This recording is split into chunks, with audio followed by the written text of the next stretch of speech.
Hello everyone, कैसे हैं आप सभी। आशा करते हो अच्छे होंगे और मन लगा के पढ़ाई कर रहे होंगे।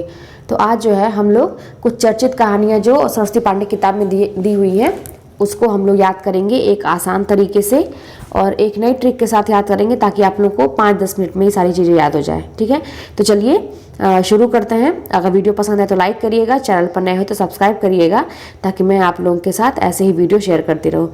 तो आगे देखिए यहाँ पे प्रमुख लेखकों की चर्चित कहानियाँ। ठीक है, तो इसमें पहले ही आ रहा है आपको विशंबरनाथ शर्मा कौशिक। अब विशंबरनाथ शर्मा कौशिक का जो है 2 इसमें दिया है, ताई रक्षाबंधन। तो आप बोल सकते हैं याद, अगर ऐसे ही आप याद करेंगे कि ताई और रक्षाबंधन तो नहीं याद होगा, भूल जाएगा, लेकिन इसको एक आधार बना देंगे, जोड़ देंगे इसी से, तो आपको याद हो जाएगा। तो विशंबरनाथ शर्मा कौशिक की जो ताई है ना, वो रक्षाबंधन के दिन ही आती हैं। अब ऐसे बोल देंगे ना तो आपको नहीं कभी भूलेगा। अब कई बार इसको रिवाइज करिए। कल्पना करिए कि विशंबरनाथ शर्मा कौशिक कोई व्यक्ति है जिनको आप जानते हैं, ऐसा कल्पना करिए। तो उनकी ताई जो है बस रक्षाबंधन के दिन ही आती हैं। तो आपको पता ही है कुछ लोग ऐसे होते हैं कि जो बस मौके पे आते हैं, तो उन लोगों में से हैं। ऐसा कल्पना करिए, बस काल्पनिक बातें हैं। आगे देखिए राय कृष्णदास। तब राय कृष्णदास का कि राय कृष्णदास, अब कृष्ण को, भगवान कृष्ण को कल्पना करिए कि भगवान कृष्ण जब राजा बने तो उनके जो दास थे ना, जब उनको राय देते थे, ठीक है, राय कृष्णदास। अब नाम में ही पहले सोच लीजिए कहानी कि कृष्ण के दास जो है जब उनको राय देते थे तो क्या फिर शुरू हो गया, अंतःपुर का आरंभ शुरू हो गया और रमणों का रहस्य भी पता चलने लगा। ठीक है, जब दास लोग कोई बातें, जब नौकर वौकर घर की बातें नहीं बताते हैं तो आपको हर चीज़ पता चलने लगती है, सीक्रेट बातें। तो वही चीज़ है यहाँ पे राय कृष्णदास। तो कृष्ण के दास जब उनको राय देने लगे तो अंतःपुर का आरंभ हो गया और रमणों का रहस्य भी पता चलने लगा। ठीक है, आगे देखिए चंडी प्रसाद हृदयेश। अब चंडी से आप ना दुर्गा माता या चंडी देवी, जो देवी हम जिनको मानते हैं उनको ले सकते हैं। तो चंडी प्रसाद हृदयेश जो हैं वो कहते हैं चंडी जो है ना उन्मादनी की तरह है, उन्मादनी है और शांति निकेतन में निवास करती हैं और प्रेम पुष्पांजलि भी, मतलब प्रेम पुष्पांजलि भी लोग उनको अर्पण करते हैं। ऐसा कल्पना करिए भगवान की पूजा पाठ से संबंधित। तो चंडी से आप ले लीजिए कि चंडी उन्मादनी है और शांति निकेतन में निवास करती हैं और लोग प्रेम पुष्पांजलि उनको अर्पित करते हैं। आगे देखिए भगवती प्रसाद वाजपेयी। फिर भगवती को भी ले लीजिए, भगवती, इनको भी दुर्गा माता के रूप में आप ले लीजिए भगवती को।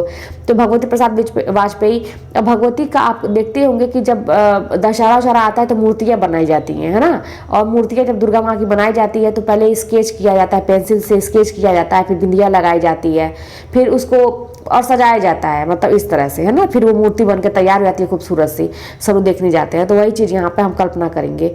तो भगवती प्रसाद वाजपेयी, अब भगवती जो है उनका पहले पेंसिल स्केच बनाया गया, फिर बिंदिया लागी। ठीक है, भगवती प्रसाद वाजपेयी कहते हैं कि भगवती को की पेंसिल स्केच बनाई गई, फिर उनको बिंदिया लागी और जब ये बिंदिया लागी ना तो सबकी हृदय गति बड़ी तेज हो गई, मतलब इतनी सुंदर लगने लगी वो मूर्ति भगवती की कि सबकी हृदय गति बहुत तेज हो गई। फिर सब झरोखे की रानी को फिर टिकुली भी लगाते हैं। ठीक है, फिर सब झरोखे की रानी को टिकुली भी सब लोग लगाते हैं, है ना। झरोखे की रानी भी भगवती को यहाँ पे कहा जा रहा है। तो झरोखे की रानी को टिकुली लगाते हैं, टिकुली मतलब समझिए कोई बड़ी बिंदी लगाते हैं, है ना। ठीक है, अब आगे देखिए बद्रीनाथ भट्ट सुदर्शन। अब सुदर्शन जब चलता है, श्री कृष्ण भगवान का सुदर्शन जब चलता है तो आप जानते ही हैं, चलाते हैं सुदर्शन। तो सुदर्शन जब चलता है तो हार की भी जीत हो जाती है, हार की जीत हो जाती है, फिर सच्ची शांति सबको मिलती है। ठीक है, फिर क्या मिलती है, सबको सच्ची शांति मिलती है। फिर कवि की जो स्त्री है, ठीक है ना, कवि की स्त्री है, उसके साथ एथेंस का सत्यार्थी आ जाता है। ठीक है, जो कवि की स्त्री है उसके साथ एथेंस का सत्यार्थी आ जाता है, बाप का हृदय लेके, मतलब बाप की तरह, है ना। कवि की स्त्री के के पास एथेंस का सत्यार्थी आ जाता है बाप का हृदय लेके। ठीक, आगे देखिए चंद्रगुप्त विद्यालंकार। चंद्रगुप्त विद्यालंकार, अब यहाँ पे चंद्रगुप्त विद्यालंकार, चंद्रगुप्त को बहुत विद्या आती थी, चंद्रगुप्त जो था ना उसको बहुत विद्या आती थी। तो फिर वो ना इसीलिए वो मास्टर जी के आंसू नहीं देख पाता था, क्योंकि वो विद्या, मतलब जो उसको देता था, ज्ञान देता था मास्टर जी, उनको बहुत मानता था। वो चंद्रगुप्त को बहुत विद्या आती थी, विद्या अलंकार ऐसे बोलिएगा।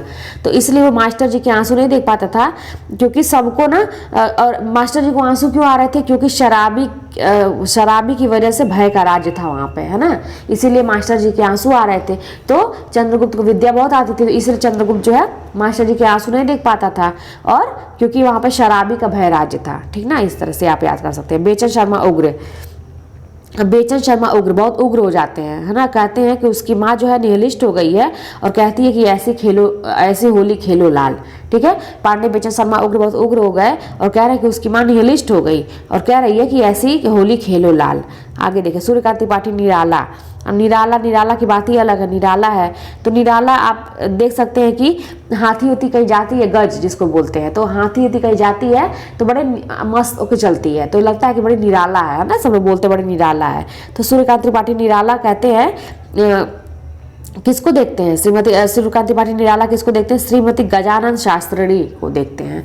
तो गजानंद आ गया ना, तो इसीलिए मैंने ये कहानी बताया कि मतलब गज मतलब हाथी, ठीक है। तो सूर्यकांत त्रिपाठी निराला और श्रीमती गजानन शास्त्री, तो गजानन शास्त्री ऐसे आप कल्पना करेंगे कि हाथी बड़ी निराला होती है, गज, तो इस तरह से आप याद कर सकते हैं। आगे देखिए, जैनेन्द्र। तो जैनेन्द्र कहते हैं कि स्पर्धा है पत्नी को एक कैदी से, ठीक। जैनेन्द्र कहते हैं कि स्पर्धा है पत्नी को एक कैदी से, इसीलिए अपना अपना भाग्य वो सब लोग, इसीलिए वो अपना अपना भाग्य देखती है, ठीक है ना।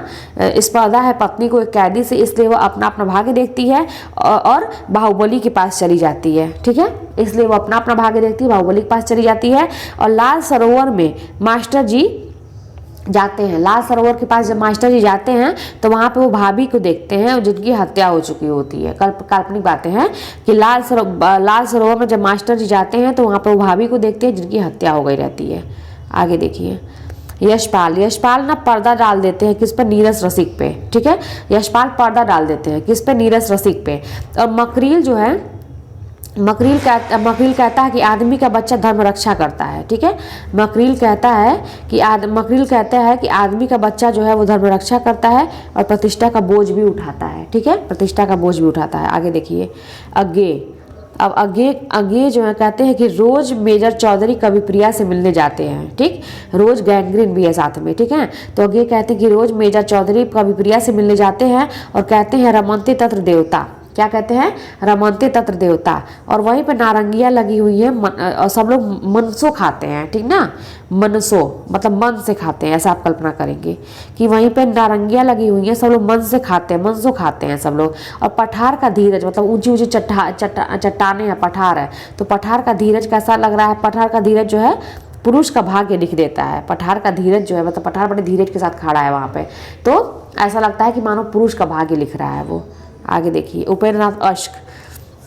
तो उपेंद्रनाथ अश्क बहाते हैं, अश्क बहाते बहाते कह रहे हैं कि डाची और अंकुर पलंग पर बैठ गए हैं। डाची और अंकुर समझिए दो बच्चे हैं। उपेंद्रनाथ अश्क बहाते हुए कहते हैं कि डाची और अंकुर पलंग पर बैठ गए हैं। और तब तो प्रियजी आती है, प्रियजी कोई लड़की आती है कांकड़ का तेल लेके, कांकड़ का तेली लेके आती है और वो क्या करती है, पिंजरा में गोखरू और अजगर को बंद कर देती है, ठीक ना। तब तो प्रियजी आती है कांकड़ का तेली लेके, वो पिंजरा में गोखरू और अजगर को बंद कर देती है, ठीक है। आगे देखिए, रांगे राघव। तो रांगे राघव जो है वो गदल कर देते हैं मृग तृष्णा के साथ, रांगे राघव गदल कर देते हैं मृग तृष्णा के साथ और कहते हैं कि कुत्ते की दुम और शैतान धूल की आंधी की तरह है, ठीक है। कुत्ते की दुम और शैतान जो है ना धूल की आंधी की तरह आते हैं सब और पिसनहारी को भी लेके चले जाते हैं, ठीक ना। पिसनहारी कोई स्त्री है समझिए कि उसको भी लेके चले जाते हैं, ऐसे कोई भी कल्पना आप कर सकते हैं। भीष्म साहनी को देखिए, तो भीष्म साहनी को वही आप समझ लीजिए भीष्म पितामह वाला सीन, ठीक है। तो भीष्म साहनी कहते हैं कि उनकी भटकती राख है, खून का रिश्ता था सबसे, आप जान ही रहे हैं कि महाभारत के युद्ध में क्या हुआ था, तो उसी भीष्म पितामह को समझ लीजिए, तो लेकिन भीष्म साहनी बोलिएगा। तो भीष्म साहनी कहते हैं कि भटकती राख हो गई सब उनकी ज़िंदगी में, तो ऐसा हुआ तो, और सब उनका खून का रिश्ता था, इसीलिए वो चीफ की दावत देते हैं, ठीक है। और सिर का सदका जो है, और सिर का सदका उनको कब लगता है, जब वो पहला पाठ देखते हैं, ठीक है। सिर का सदका मतलब सिर का सदमा समझिए, तो सिर का सदका उनको कब लगता है, जब वो पहला पाठ पढ़ते हैं, ठीक है। अमरकांत, अब अमरकांत जो है वो दोपहर का भोजन डिप्टी कलेक्टर के साथ करते हैं क्योंकि उनको इंटरव्यू देने जाना रहता है, ठीक है। अमरकांत जो है वो दोपहर का भोजन डिप्टी कलेक्टर के साथ करते हैं क्योंकि उनको इंटरव्यू देने जाना रहता है। आगे देखिए, मोहन राकेश। अब मोहन राकेश जो है ना कहते हैं कि मलबे का मालिक जो है वो आद्रा को, ठीक है, आद्रा को कोई मतलब समझिए चोट लग गया, जख्म हो गया है, ठीक है।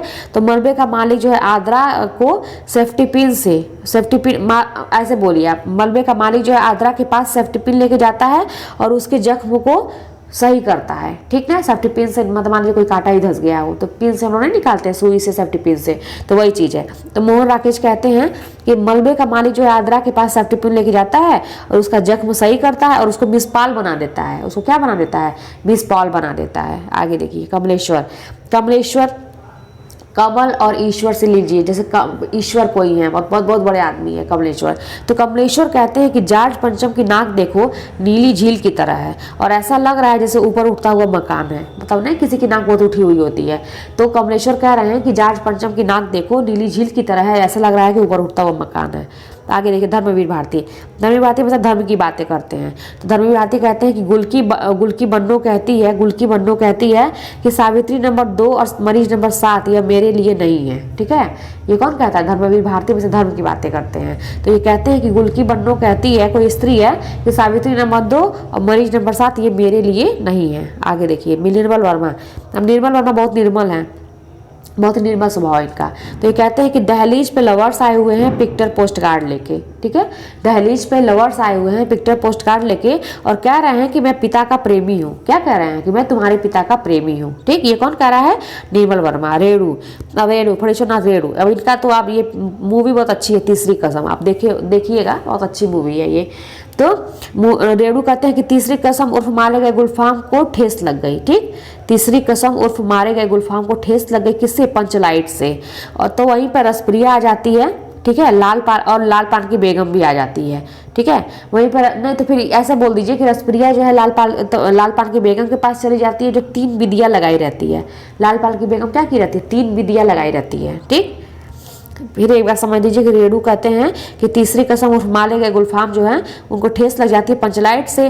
तो वहीं पर रसप्रिया आती है और लाल पान की बेगम जो है वहीं पर बैठी रहती है, जो 3 विदिया लगाई रहती है। ऐसे बोल दीजिए, जैसे भी आपको समझ में आए बोल सकते हैं। शिव प्रसाद सिंह देखिए, तो शिव प्रसाद सिंह कह रहे हैं कि शिव प्रसाद सिंह, शिव का प्रसाद, ठीक है, किसके बीच में बांटा जा रहा है? बच्चों के बीच में बांटते हैं, है ना। प्रसाद छोटे छोटे बच्चे बहुत लेने के लिए, नन्हे मुन्ने बच्चे जो होते हैं लेने के लिए बड़े उत्सुक रहते हैं। तो शिव प्रसाद सिंह, शिव का प्रसाद बांटा जा रहा है नन्हों के बीच में। ठीक है, लेकिन उनके बीच में एक दीवार आ गई है, बीच की दीवार जो है, लेकिन उनके बीच की दीवार गिर गई। ठीक ना, ऐसे बोलिए कि शिव प्रसाद सिंह, शिव का प्रसाद नन्हों के बीच में बांटा जा रहा है, इसलिए उनके बीच की दीवार गिर गई। ठीक है, और अब इन्हें भी इंतजार है, उन बच्चों को भी, उन नन्हों को भी इंतजार है, किसका? दादी माँ का। अब उन्हें भी इंतजार है दादी माँ का।